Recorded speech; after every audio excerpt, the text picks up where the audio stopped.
중국의 한 작은 마을에 리우라는 청년 기독교 그리스도인이 있었습니다. 공산당의 탄압이 심했던 시절이라서 결국 예수님을 믿는다는 이유로 체포당했죠. 감옥에서 온갖 고문을 당할 때 이 고문하는 내내 이 간수들이 늘 이렇게 조롱했다고 합니다. 너가 믿는 하나님이 과연 어디 있느냐? 너의 손에 뭐가 남아 있느냐? 성경책이라도 있느냐? 아니면 십자가라도 있느냐? 하지만 이 리우라는 사람은 이 고통스러운 이 고문에도 불구하고 항상 미소를 지으면서 이렇게 대답했다고 합니다. 아니다. 비록 내 손에는 성경책도 없고 십자가도 없고 아무것도 없다 할지라도 나는 예수님의 흔적을 가지고 있다. 그리고 고문이 끝날 때마다 리우는 이 차가운 감옥 바닥에 손가락으로 항상 십자가를 그리며 기도했다고 합니다. 그리고 나서 몇 년 후에 리우는 석방되었습니다. 이제 감옥은 리우와 전혀 관계가 없는 곳이 되어버렸죠. 하지만 그곳에는 한 가지가 남아 있었습니다. 바로 고문당할 때마다 리우가 그렸던 십자가. 그 십자가는 흔적으로 여전히 그곳에 남아 있었다는 것이죠. 그리고 그 십자가를 보며, 그리고 리우의 모습을 보며 이 공산당 간부들과 죄수들이 예수님을 믿었다라는 기록이 있습니다. 우리는 그리스도인입니다. 여러분, 우리가 그리스도인으로서 우리에게 최고의 인생은 어떠한 인생일까요? 그것은 아마 우리의 인생에서 나의 흔적이 아니라 예수 그리스도의 흔적을 남기는 인생일 것입니다. 그리고 우리 안에 있는 예수의 흔적을 보고 많은 사람들이 예수님께 돌아오는 그런 인생일 것입니다. 그렇다면 예수의 흔적을 남긴다는 것은 과연 무엇을 말을 하는 것일까? 오늘 이 시간에는 그 말씀을 좀 함께 나눠보고자 합니다. 오늘 본문인 갈라디아서는요, 이 사도 바울이 갈라디아 교회 성도들에게 보내는 편지입니다. 일반적으로 이 바울 서신을 쭉 한번 살펴보면 항상 앞부분에 바울이 그 교회 성도들에게 평안을 비는 글로 시작을 하고 있어요. 너희 교회에 너희 성도들에게 내가 주님의 이름으로 평강을 빈다. 항상 이 바울 서신을 보면 그렇게 기록하고 있는데, 유일하게 이 갈라디아서에는요, 평안을 빌기는커녕 처음부터 질책하면서 시작합니다. 왜냐하면 이 갈라디아 교인들이 율법주의자들의 유혹에 넘어가서 복음을 버리고 율법으로 다시 돌아가고 있었기 때문이에요. 율법주의자들이 가르쳤다는 것은 구원을 완성시킬 수 있는 방법은 율법이고 할례를 지키는 것이지 복음이 아니다. 이 내용을 가르치고 있었어요. 그리고 이것을 믿는 성도들이 생기기 시작했고, 그리고 심지어 그것에 빠져서 교회를 버리고 다시 옛 모습으로 돌아가는 성도들도 있었다는 것입니다. 그래서 사도 바울은 갈라디아서 3장 3절에 이렇게 말씀하고 있습니다. 너희가 이같이 어리석으냐? 성령으로 시작하였다가 이제는 육체로 마치겠느냐? 여러분, 초대교회는요, 그냥 세워진 것이 아니에요. 교회는 수많은 은혜와 희생과 믿음 위에 세워진 교회가, 그 공동체가 바로 초대교회입니다.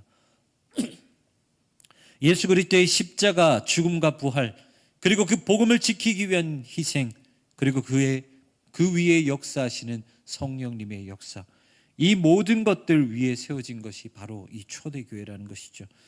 그런데 지금 갈라디아 교회 성도들은 어디로 돌아가고 있습니까? 복음과 성령의 역사가 아니라 율법과 할례로 돌아가고 있다는 것입니다. 그래서 스스로 율법 안에 갇히고 율법의 노예가 되려고 했다는 것이죠. 갈라디아서 3장 10절의 말씀입니다. 무릇 율법 행위에 속한 자들은 저주 아래 있나니 기록된 바 누구든지 율법 책에 기록된 대로 모든 일을 항상 행하지 아니하는 자는 저주 아래에 있는 자라 하였음이라. 아멘. 여러분, 사도 바울이 교회를 세워나갈 때 얼마나 많은 고생을 했습니까? 하지만 이 복음이라는 것, 그거 하나 때문에 그 모든 것들을 버티고 하나 둘씩 교회를 세워간 것이었습니다.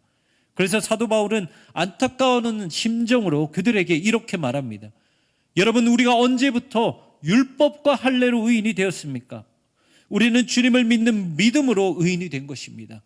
내가 핍박을 당하면서 여러분에게 전한 것이 율법이고 할례였습니까? 아니면 성령이고 복음이었습니까? 이렇게 사도 바울은 갈라디아 교회 성도들에게 간절히 외치고 있었습니다. 그리고 다시 한번 율법의 행위가 아니라 복음으로, 믿음으로 구원을 받게 된다는 것을 가르쳤죠. 갈라디아서 2장 16절의 말씀입니다.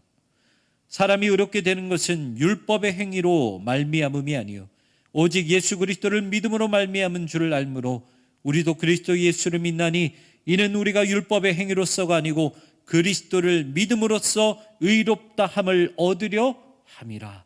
아멘. 그렇다면 사도 바울은 왜 이렇게까지 흥분하며 그들에게 질책하였을까요?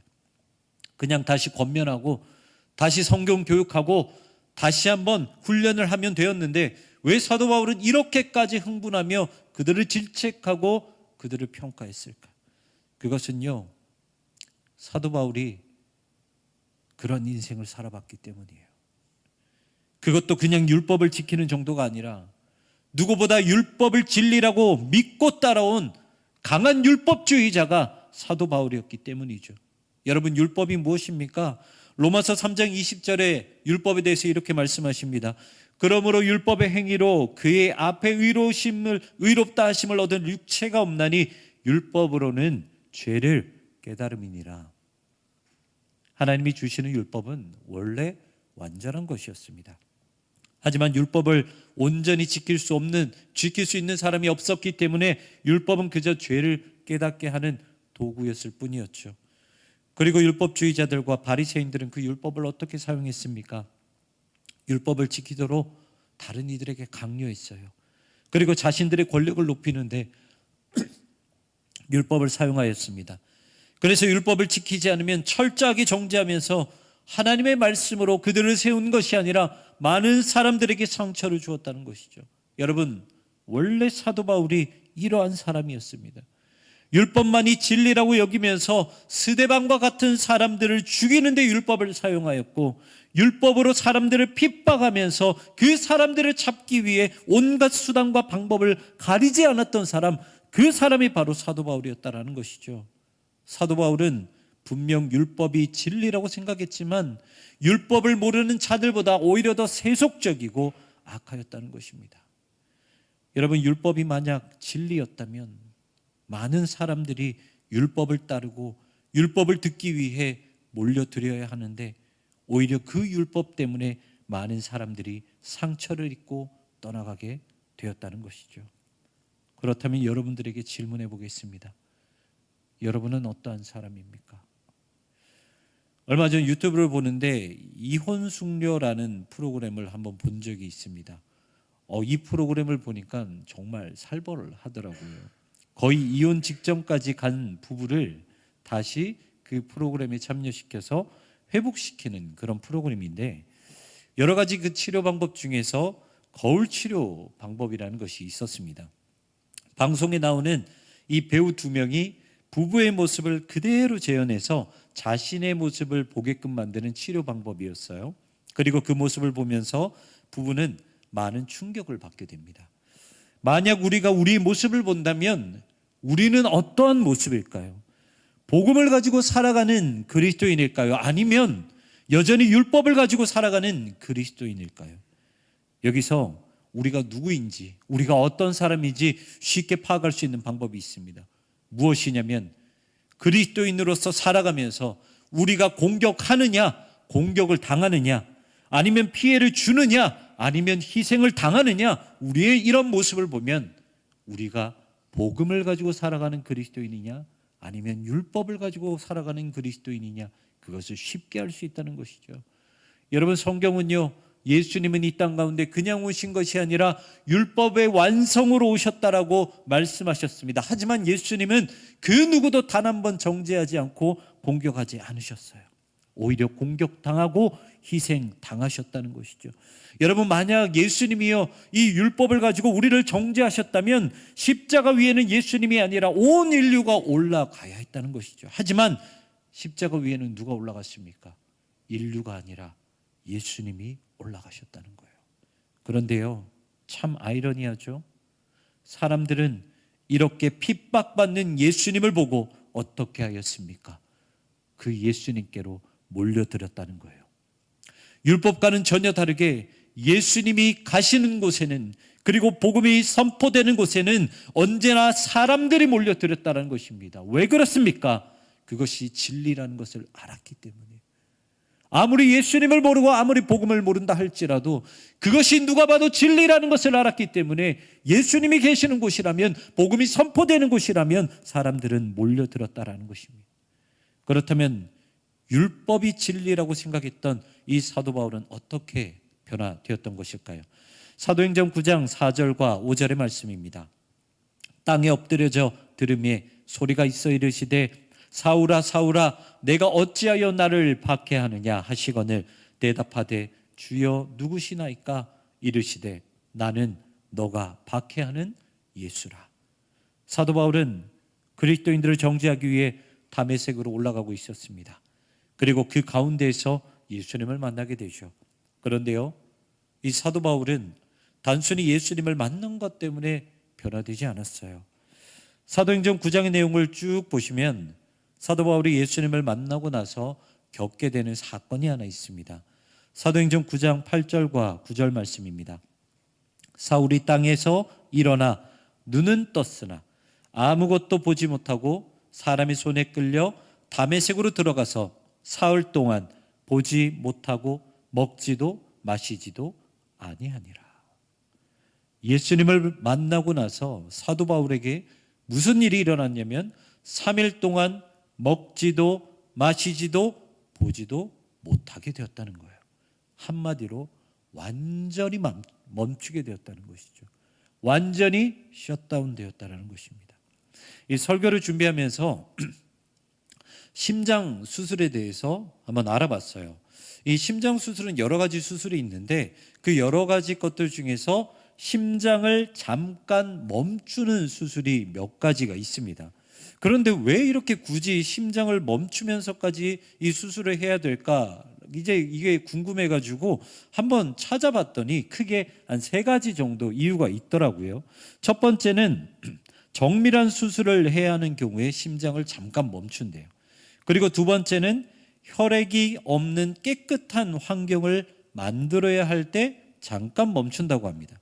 그리고 세 번째는 예민한 그 심장 조직을 보호하기 위해서 잠깐 멈춘대요. 제가 이것을 보고 깨달은 것이 있습니다. 예수님은 바울을 완전히 변화시키기 위해 3일 동안 아무것도 하지 못하게 하셨구나. 뼛속까지 율법으로 가득 찬 이 바울의 영혼을 하나하나 빠뜨리지 않고 전부 다 바꾸시기 위해 멈추셨구나.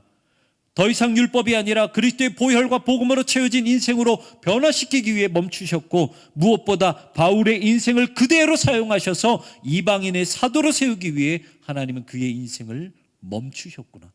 이것을 깨닫게 되었습니다. 이렇게 주님은 사도 바울의 인생을 하나 둘씩 변화시키기 시작했어요. 그런데 문제는 그때부터 바울도 핍박받기 시작했다는 것입니다.